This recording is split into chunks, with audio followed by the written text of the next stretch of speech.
સતકેવલ Vidya Mandir સાવસા. Myself, Sajan Kumar Prajapati from Satkeval Vidya Mandir, class 12 science, subject physics, unit number 7, topic AC signal, DC signal વિશે માહિતી. મિત્રો, આજે આપણે chapter number 7 પ્રત્યાવર્તી પ્રવાહની અંદર એસી સિગ્નલ તેમજ ડીસી સિગ્નલ વિશે વાત કરવાની છે અને જાણીશું કે એસી સિગ્નલ અને ડીસી સિગ્નલ શું છે અને એના વિશે કેટલીક અગત્યની માહિતી મેળવીશું. તો આજનું આ ચેપ્ટર નંબર 7 જ્યાં પ્રત્યાવર્તી પ્રવાહ વિશેના પહેલા સેશનમાં આજે આપણે શરૂઆત કરવા જઈ રહ્યા છીએ. તો ચાલો, પહેલો પ્રશ્ન એ છે કે ડીસી સિગ્નલ અને એસી સિગ્નલ એટલે શું? શા માટે એસી સિગ્નલનો ઉપયોગ કરવાનું પસંદ કરવામાં આવે છે? એટલે કે ડીસી સિગ્નલ અને એસી સિગ્નલમાંથી શા માટે એસી સિગ્નલનો ઉપયોગ વધારે પસંદ કરાય છે એવું આપણને પૂછવામાં આવ્યું છે. તો સૌપ્રથમ આપણે પહેલાં તો ડીસી સિગ્નલ કોને કહેવાય અને એસી સિગ્નલ કોને કહેવાય એના વિશે માહિતી મેળવી લઈએ. તો ડીસી સિગ્નલ એમાં પ્રવાહની વાત કરીએ કે વોલ્ટેજની વાત કરીએ એ સમય સાથે બદલાતા નથી, એટલે કે તે એક જ દિશામાં જોવા મળે છે. બરાબર? એટલે કે ડીસી સિગ્નલ જે દિશામાં વહી રહ્યા હોય, પ્રવાહ જે દિશામાં જઈ રહ્યો હોય દિશામાં જોવા મળે, પાછો એની દિશા બદલતો નથી. એટલે કે સમય સાથે એમાં કોઈ બદલાવ જોવા મળતો નથી, એટલે કે તે એક જ દિશામાં હોય છે. તો આવા સિગ્નલને એટલે કે વોલ્ટેજ કે પ્રવાહને ડીસી વોલ્ટેજ કે ડીસી પ્રવાહ પણ કહેવામાં આવે છે અથવા તો ડીસી સિગ્નલ તરીકે ઓળખવામાં આવે છે. રાઈટ? કે છે કે ડીસી સિગ્નલ કોને કહેવાય? તો ડીસી સિગ્નલ એ સમય સાથે બદલાતા નથી, એટલે કે એક જ દિશામાં હોય જોવા મળે છે. તો આવા વોલ્ટેજ કે આવા પ્રવાહને ડીસી સિગ્નલ કે ડીસી પ્રવાહ તરીકે ઓળખવામાં આવે છે. આપણે એના સિમ્બોલની વાત કરીએ તો આપણે એક સુરેખ રેખા દોરી એને આપણે દર્શાવી શકીએ છીએ. આગળ વાત કરીએ કે તો એસી વોલ્ટેજ અને એસી પ્રવાહ અથવા એસી સિગ્નલ કોને કહેવાય? તો જો સપ્લાયમાંથી મળતો વોલ્ટેજ અથવા તો પ્રવાહ એ સમય સાથે સાઇનોસોઇડલ વિધેય મુજબ બદલાતો હોય તો આવા વોલ્ટેજને પ્રત્યાવર્તી પ્રવાહ કહેવામાં આવે છે. મતલબ કે એક દિશામાં હોતો નથી. એ વોલ્ટેજની વાત કરીએ કે પ્રવાહની, ધારો કે જો શકો હું તમને એ બતાવું છું કે અહીંથી શરૂઆત કરી હવે આ રીતે અહીંયા સાઇનોસોઇડલ ફોર્મમાં એટલે કે આ રીતે વેવ્સના ફોર્મમાં આગળ વધી રહ્યો છે. રાઈટ? અને એ જ માર્ગે પાછું શું કરી શકે? પાછું પણ આવી શકે છે. તો આવા સપ્લાયમાંથી મળતો વોલ્ટેજ એ દિશા છે, ઉલટ ચાલે છે. બરાબર છે? તો આવા સપ્લાયમાંથી મળતો વોલ્ટેજ એ સમય સાથે સાઇન અનુસાર બદલાય છે. તો આવા વોલ્ટેજને આપણે પ્રત્યાવર્તી અથવા તો એસી વોલ્ટેજ તરીકે અથવા એસી પ્રવાહ તરીકે ઓળખીએ છીએ. હવે વોલ્ટેજની વાત કરીએ તો વોલ્ટેજ એટલે શું? આપણે એવું બોલ્યા છીએ કે વોલ્ટેજને આપણે પ્રત્યાવર્તી અથવા તો એસી વોલ્ટેજ કીધો. તો વોલ્ટેજ શું છે? તો વોલ્ટેજ શબ્દનો સામાન્ય અર્થ જે આપણી પરિપથ હોય એ પરિપથમાં બે બિંદુ વચ્ચેના વિદ્યુત સ્થિતિમાનનો તફાવત છે. યાદ રાખજો કે વોલ્ટેજ એટલે શું? તો વોલ્ટેજ એટલે બે બિંદુઓ વચ્ચેના વિદ્યુત સ્થિતિમાનનો તફાવત છે. એસી વોલ્ટેજ આપણે જો વાત કરીએ તો એસી વોલ્ટેજ વડે પરિપથમાં વહેતો પ્રવાહ જે હશે એને એસી પ્રવાહ કહેવામાં આવે છે. એસી પ્રવાહ કોને કહેવાય? તો આપેલા પરિપથમાં એસી વોલ્ટેજ વડે મળતા પ્રવાહને અથવા વહેતા પ્રવાહને પ્રત્યાવર્તી અથવા તો ઉલટ અથવા તો એસી પ્રવાહ તરીકે ઓળખવામાં આવે છે. પાવર કંપની દ્વારા વેચાતી વિદ્યુત ઉર્જાનું પ્રસારણ અને વહેંચણી પ્રત્યાવર્તી સ્વરૂપે થાય છે. પ્રત્યાવર્તી એટલે એસી વોલ્ટેજ. એટલે પાવર કંપનીઓ છે એના દ્વારા જે વીજળી વેચાય છે અથવા વિદ્યુત ઉર્જા વેચાય છે એનું પ્રસારણ અને વહેંચણી કરવામાં આવે છે એ પ્રત્યાવર્તી સ્વરૂપમાં એટલે કે ઓલ્ટરનેટિંગ કરંટ તરીકે એસી એટલે કે ઓલ્ટરનેટિંગ કરંટ આપણે બરાબર એના મુજબ આપણને જોવા મળે છે. અને તે ડીસી વોલ્ટેજના બદલે એસી વોલ્ટેજનો ઉપયોગ કરવાનું મુખ્ય કારણ છે, કારણ કે જે હાઈ પાવર કંપની છે જે મોટા પાયે વધારે પ્રમાણમાં આપણને વિદ્યુત પૂરી પાડવામાં આવે છે ત્યાંથી અપાતું આ મુખ્ય કારણ એટલા માટે કારણ કે આપણે ત્યાંથી એસી વોલ્ટેજના રૂપમાં જોવા મળે છે એટલા માટે. મિત્રો, એક બીજું શું ખાસ યાદ રાખજો કે એસી એટલે આપણે કહ્યું કે ઓલ્ટરનેટિંગ કરંટ. રાઈટ? તો ડીસી એટલે શું? તો ડીસી એટલે ડાયરેક્ટ કરંટ. શું કહેવાય? ડીસી એટલે ડાયરેક્ટ કરંટ કહેવામાં આવે છે, જે આપણને કેવો મળે છે? એક જ દિશામાં જોવા મળે છે. જ્યારે એસી એટલે કે પ્રત્યાવર્તી એટલે કે ઓલ્ટરનેટિંગ જે વોલ્ટેજ પ્રવાહ છે એ આપણને સાઇનોસોઇડલ ફોર્મમાં ઉલટ જોવા મળે છે. આ માટેનું આપણે એટલે બીજું કારણ એ કે શા માટે એસી વધારે વપરાય? તો આ માટેનું બીજું કારણ એ છે કે ટ્રાન્સફોર્મરની મદદથી જરૂરિયાત મુજબના વોલ્ટેજ મેળવી શકાય છે. ટ્રાન્સફોર્મર એક એવી વસ્તુ છે જેનાથી આપણે જોઈતો હોય એટલો આપણે વોલ્ટેજ મેળવી શકીએ છીએ. આમ ડીસી વોલ્ટેજ માટે ટ્રાન્સફોર્મર કાર્ય કરતું નથી અને ડીસી વોલ્ટેજ માટે ઉપયોગ કરવામાં આવે તો એના માટે કોઈ ટ્રાન્સફોર્મર કામ કરતું નથી. એનું બીજું મૂળભૂત કારણ છે કે આપણે મોટાભાગે એસી પ્રવાહ કે વોલ્ટેજનો ઉપયોગ કરીએ છીએ. અને આ ઉપરાંત વાત કરીએ તો વિદ્યુત ઉર્જાનું કરકસર યુક્ત લાંબા અંત સુધી એટલે કે વિદ્યુત લાંબા અંત સુધી જો આપણે પ્રસારણ કરાવવું હોય તો એના માટે પણ એસી વોલ્ટેજ એ જરૂરી વધુ ફાયદાકારક નીવડે છે. એટલે કે આપણે અહીંયા વાત કરી કે એસી સિગ્નલ અને ડીસી સિગ્નલ શું છે અને શા માટે એસી સિગ્નલનો ઉપયોગ કરવાનો પસંદ કરવામાં આવે છે. આપણે કેટલીક વસ્તુ જોઈ કે ડીસી સિગ્નલ એટલે કે ડીસીનું આખું ફૂલ ફોર્મ છે ડાયરેક્ટ કરંટ, એટલે કે ડીસી જે છે એટલે કે ડીસી સિગ્નલ એટલે કે પ્રવાહ હોય કે વોલ્ટેજ હોય એ સમય સાથે બદલાતા નથી, એટલે કે તે એક જ દિશ હોય છે અને આવા સિગ્નલને આપણે એસી પ્રવાહ કે વોલ્ટેજ તરીકે ઓળખીએ છીએ. બીજી વસ્તુ કે એસી સિગ્નલ એટલે શું, તો જો સપ્લાયમાંથી મળતો વોલ્ટેજ એ સમય સાથે એટલે કે સાઇનોસોઇડલના ફોર્મમાં સાઇનના વિધેય અનુસાર બદલાતો હોય તો એવા વોલ્ટેજને આપણે પ્રત્યાવર્તી અથવા તો ઉલટ અથવા તો એસી વોલ્ટેજ તરીકે ઓળખીએ છીએ. અને વોલ્ટેજ એટલે શું, તો વોલ્ટેજ એટલે કે આપેલા પરિપથમાં બે બિંદુ વચ્ચેનો વિદ્યુત સ્થિતિમાનનો તફાવત. એસી વોલ્ટેજ વડે પરિપથમાં વહેતો પ્રવાહ જે છે એને આપણે એસી પ્રવાહ તરીકે ઓળખીએ છીએ. શા માટે એસી વોલ્ટેજનો ઉપયોગ કરવામાં આવે છે અથવા એસી સિગ્નલનો ઉપયોગ કરવામાં આવે છે? કારણ કે પાવર કંપની દ્વારા જે વિદ્યુત ઉર્જા વેચાતી હોય છે એનું પ્રસારણ અને વહેંચણી પ્રત્યારૂપ એટલે એસી પ્રવાહ તરીકે જોવા મળે છે અને તે ડીસી વોલ્ટેજના બદલે એસી વોલ્ટેજનો ઉપયોગ કરવાનું મુખ્ય કારણ એ છે. અને આ સિવાય બીજું કારણ કહીએ તો ટ્રાન્સફોર્મરની મદદથી આપણે વોલ્ટેજ જોઈએ એટલો મેળવીએ છીએ. જરૂરિયાત મુજબ મળતો વોલ્ટેજ એ આપણને ટ્રાન્સફોર્મર આપે છે અને ટ્રાન્સફોર્મર એ ડીસી પર કામ કરતા નથી.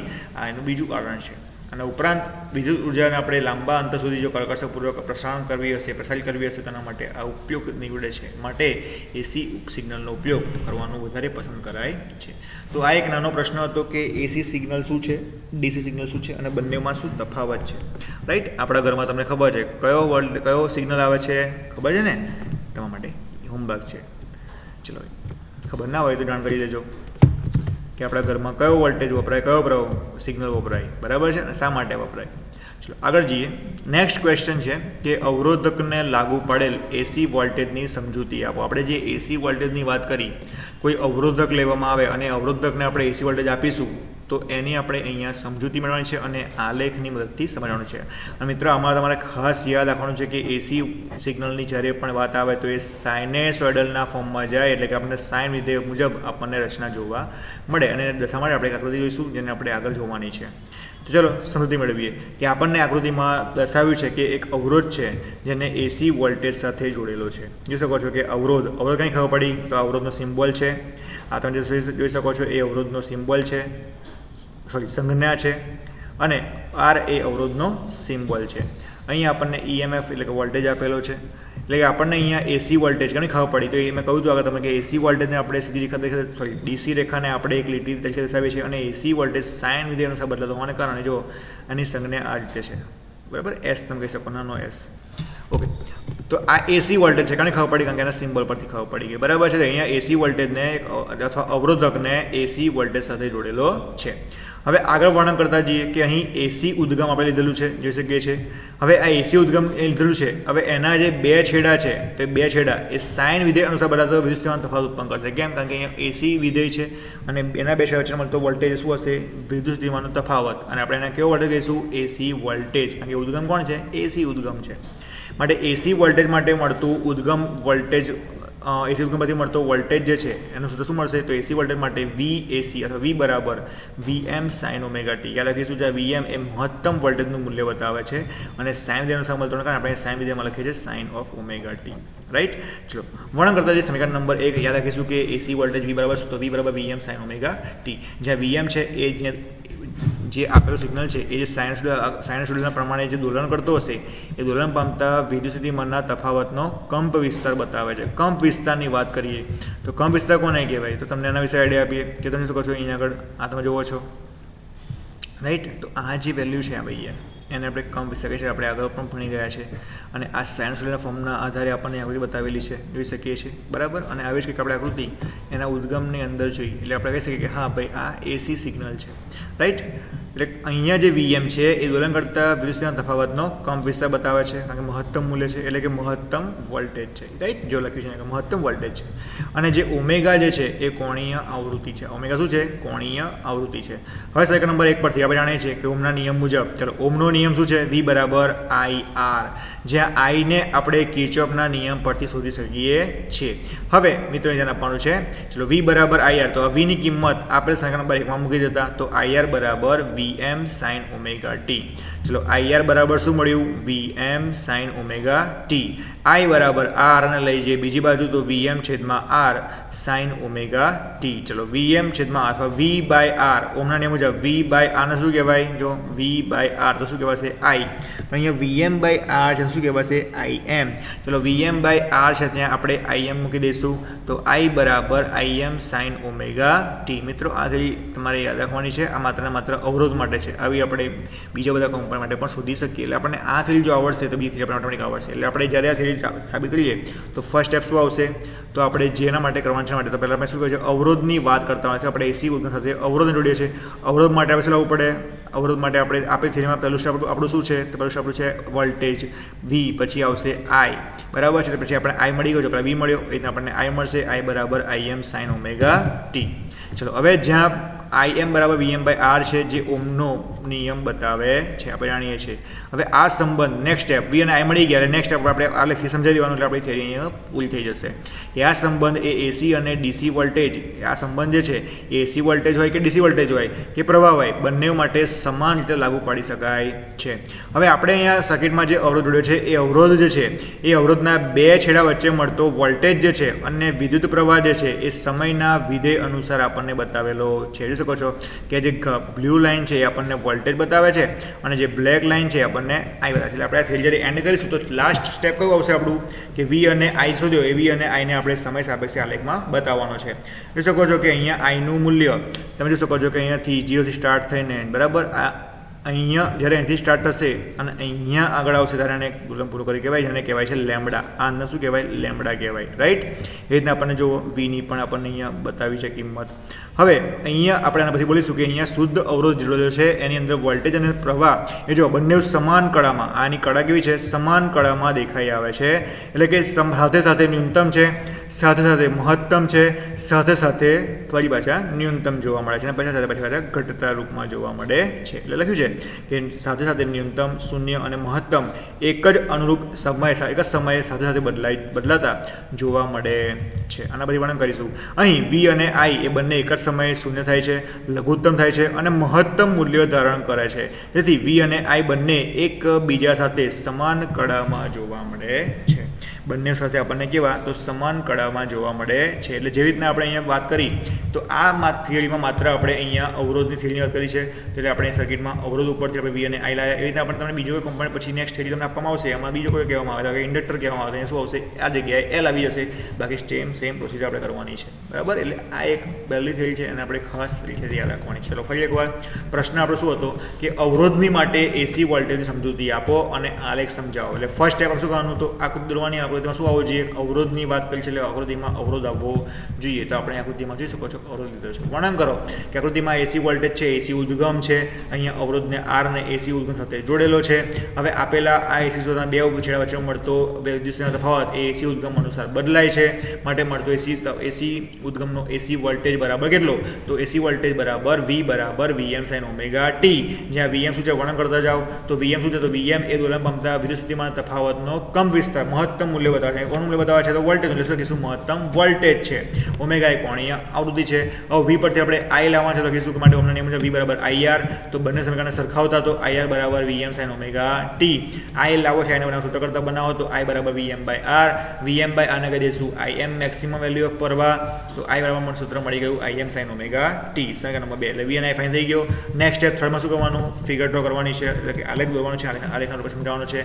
તો આ અહીં કહી શકીશું કે અહીં સાઇનસોઇડલ વિધેય અનુસાર અવરોધની માટે મળતા વોલ્ટેજ અને પ્રવાહનું મૂલ્ય એક જ સમય સાથે સમાન સમયમાં એક સાથે સમાન રીતે એટલે કે લઘુત્તમ એટલે કે મહત્તમ એટલે કે શૂન્ય જોવા મળે છે. આપણે અહીંયા આકૃતિમાં જોઈ શકીએ છીએ કે આપણને અહીંયા એસી અને ડીસી વોલ્ટેજ કે પ્રવાહ બંને માટે આપેલો આ સમીકરણ લાગુ પાડી શકાય છે. અને આના ઉપરથી આપણને જે આલેખ બતાવ્યો છે એ આલેખ કોનો છે? તો વોલ્ટેજ અને પ્રવાહનો સમય વિરુદ્ધ આપણને આલેખ બતાવ્યો છે. જો આ અક્ષ પર શું છે? વોલ્ટેજ અને પ્રવાહ છે. આ અક્ષ પર શું છે? સમય છે. તો આ આલેખ પરથી એ ફલિત થાય છે કે વોલ્ટેજ અને પ્રવાહના મૂલ્યો સમય સાથે આપણને સમાન સમયગાળામાં મહત્તમ, ન્યૂનતમ તેમજ શૂન્ય જોવા મળે છે. ઓકે, ચલો યાદ રહેશે. ચલો આગળ વાત કરીએ નેક્સ્ટ થિયરીની. નેક્સ્ટ સેશન થિયરી આપણી પાસે અહીંયા થિયરી આપણને આપણી છે. એમાં એવું કહ્યું છે કે આપણે જે અવરોધ આરમાંથી જે વાત કરી અગાઉની થિયરીની અંદર કે અવરોધ આરમાંથી એસી પ્રવાહ પસાર થાય છે, પ્રવાહ કયો થાય છે? એસી પ્રવાહ. તો તેમાંથી ઉદ્ભવતી વિદ્યુત ઉર્જા સમજાવો. એટલે આપણે અગાઉ જે વાત કરી એને જ સાપેક્ષે આપણે આ થિયરી અહીંયા સુલઝાવવાની છે. પ્રશ્ન આપણો આ મુજબનો છે કે આપણને અહીંયા પ્રશ્નમાં એવું કીધું છે કે અવરોધ આરમાંથી એસી પ્રવાહ પસાર થાય છે. અવરોધ આરમાંથી શું થાય છે? એસી પ્રવાહ પસાર થાય છે. અને આ દરમિયાન તેમાંથી ઉદ્ભવતી ઉર્જા કેટલી હશે એ સમજાવવાની છે. તો સમજી લઈએ કે આલેખ પરથી જોઈ શકાય છે કે એસી પરિપથમાં વોલ્ટેજ અને પ્રવાહ આપણે જોયું કે સાઇન અનુસાર બદલાય છે, રાઈટ? તેને અનુરૂપ ધન અને ઋણ મૂલ્યો મળશે. એટલે કે અહીંયા જોઈશે તો આપણને ધન મળશે, પછી શૂન્ય મળશે, પછી ઋણ મૂલ્ય મળશે અને એ સાઇનસોઇડલ મુજબ બદલાતા જોવા મળે છે. આમ એક પૂર્ણ ચક્ર એટલે કે અહીંથી સ્ટાર્ટ કરી અને અહીંથી અહીં સુધી આવે ત્યારે ચક્ર શું કરે? પૂર્ણ કરે. તો એક ચક્ર પૂર્ણ કરે એ દરમિયાન તત્કાલીન પ્રવાહના મૂલ્ય સરવાળો શૂન્ય જોવા મળશે. કેવું મળશે? શૂન્ય. તમે વાત કરો કે અહીંથી અહીં ગયો પાઈ, બરાબર, અને બીજો પાછો અહીંથી આમ આવે એમ તો આપણને મૂલ્ય નિયરલી સમાન દરેક સમય સાથે સમાન જોવા મળે છે. એટલે કે સરેરાશ પ્રવાહનું મૂલ્ય આપણને કેવું મળશે? શૂન્ય મળશે. અને સરેરાશ પ્રવાહ શૂન્ય છે એનો થયો નથી કે વપરાતો પાવર શૂન્ય છે. કેમ? કારણ કે પાવર આપણે જાણીએ છીએ પાવર P બરાબર V ઇન્ટુ I. હવે I શૂન્ય હોય તો પાવર P શૂન્ય થાય એવું પોસિબલ છે નહીં, એવું નથી. કેમ? કારણ કે અહીંયા પાવર શૂન્ય થતો ના હોય તો વિદ્યુત ઉર્જાનો વ્યય થતો નથી એવું કહી શકાય. અને આવું ન થાય એટલે વપરાતી જે ઉર્જા છે એ જૂલ ઉષ્મા જે છે એને આપણે I²RT, કેમ? કારણ કે પ્રવાહ તો ઓલરેડી છે જ અને અવરોધ આપણે જોડેલો છે તો T સમય સાપેક્ષે વાત કરીએ તો આપણને શું મળે? જૂલ ઉષ્મા મળે. કેટલી મળશે? I²RT જોવા મળે છે. અથવા એના સૂત્રથી આપણે આપી શકીએ છીએ. આમ જૂલ ઉષ્મા જે છે એ I² પર આધારિત છે, પરંતુ I નું મૂલ્ય ધન છે કે ઋણ છે એના ઉપર આધારિત છે નહીં. યાદ રાખીશું કે અહીંયા મળતી જૂલ ઉષ્મા એ I² પર આધારિત છે કે I નું મૂલ્ય ધન છે કે ઋણ છે એના ઉપર આધારિત છે નહીં. બરાબર મિત્રો, આપણે જાણીએ છીએ કે અવરોધમાં થતો પાવરનો વ્યય અથવા તત્કાલીન પાવર P બરાબર શું? I² into R. હવે મિત્રો આપણે જાણીએ છીએ કે I² બરાબર શું લખી શકાય? તો I² બરાબર I બરાબર જાણીએ છીએ I બરાબર વેલ્યુ કેટલી છે આપણે અગાઉ નંબર સોલ્વ કરી કે I બરાબર આપણે શું શોધ્યું? Im sin omega t. ચલો તો I બરાબર Im sin omega t. અહીંયા I² બરાબર મૂકી દઈએ તો Im² sin² omega t into R m ના m. હવે આપણે વાત કરીએ એક ચક્રની. ધારો કે એક ચક્ર પૂર્ણ કરે અને દરમિયાન કેટલો પાવર વપરાયો એનું મૂલ્ય કેટલું? તો આપણે સરેરાશ લેવી પડે. તો સરેરાશ પાવરનું મૂલ્ય P બાર બરાબર average of I² into R. તો Im² ઓફ આને મૂકીશું સરેરાશની અંદર R sin² omega t. R તો અચળાંક છે, બહાર લઈ લઈશું કારણ કે કોન્સ્ટન્ટ વેલ્યુ છે અવરોધની.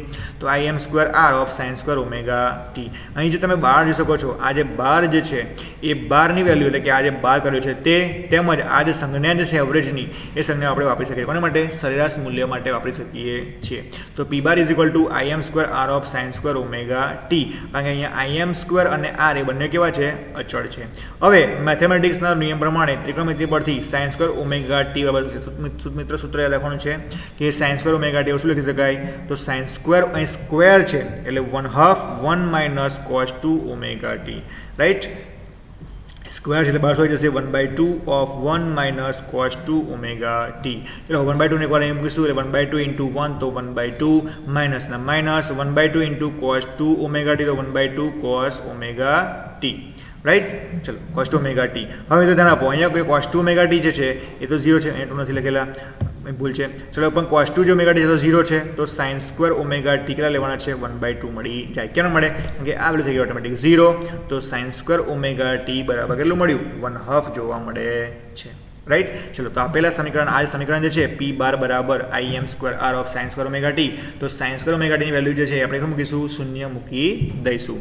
તો ચલો શું મળશે આપણને આ આન્સર? P બાર બરાબર Im² ઇન્ટુ R અને ઇન્ટુ 1/2 જોવા મળે છે. તો આપણને અહીંયા મળતું તત્કાલીન પાવરનું મૂલ્ય કેટલું મળ્યું? અથવા સરેરાશ પાવરનું મૂલ્ય કેટલું મળ્યું? તો P બાર બરાબર 1/2 Im² R, જે આપણને એક ચક્ર પૂર્ણ કરતા દરમિયાન જૂલ ઉષ્મા જે મળશે એના માટેની માહિતી આપે છે. ચલો ફરી એકવાર આપણે શું જોયું? તો પ્રશ્ન એવો હતો કે મારે વિદ્યુત ઉર્જા લાવી છે. ક્યાં લાવી છે? અવરોધ માટે અને કન્ડિશન માટે. તો અવરોધ માટે કન્ડિશન માટે આપણે અગાઉ જ એસી પ્રવાહ માટેની થિયરી જોઈ. એમાં જોયું કે હા ભાઈ આપણને IV અને વર્સિસ T નો આલેખ આપણે જોયો અને આપણને કંઈક માહિતી અગત્યની માહિતી મળી કે બંને સમય સાપેક્ષે સમાન મૂલ્ય બતાવે છે. તો અહીંયા આપણે એવું કહીશું કે આપણે અહીંયા જોઈ શકીએ છીએ કે અહીંયા આગળ આલેખ પરથી જોઈ શકાય છે કે એસી પ્રવાહની વાત કરીએ કે વોલ્ટેજની વાત કરીએ તો સાઇન વિધિ અનુસાર બદલાય છે અને બદલાય છે મતલબ કે ધન મળશે અને 0 મળશે અને પાછા ઋણ પણ મળશે, બરાબર? આમ જ્યારે એક ચક્ર પૂર્ણ કરશે પ્રવાહની વાત કરીએ તો તે એક ચક્ર પૂર્ણ કરતા દરમિયાન સરેરાશ પ્રવાહ આપણને મૂલ્ય એનું સરેરાશ મૂલ્ય 0 જોવા મળે છે. હવે પ્રવાહ 0 છે મતલબ કે મળતો પાવર શૂન્ય છે નહીં અને પાવર શૂન્ય નથી માટે વિદ્યુત ઉર્જાનો વ્યય થતો નથી. તો કેટલો વિદ્યુત ઉર્જા મળશે એ સમજીએ. તો આપણે આ વિદ્યુત ઉર્જા મેળવવા માટે આપેલા આ ફિનોમિના પરથી કે આપણે આ જોડીએ છીએ તો જુલ્સમાં મળશે I સ્ક્વેર RT મુજબ કે આપણે અહીંયા જોયું કે I સ્ક્વેર RT મુજબ આપણે પાવર શોધી શકીએ છીએ. પાવર શોધશું તો P બરાબર I સ્ક્વેર ઇન્ટુ R.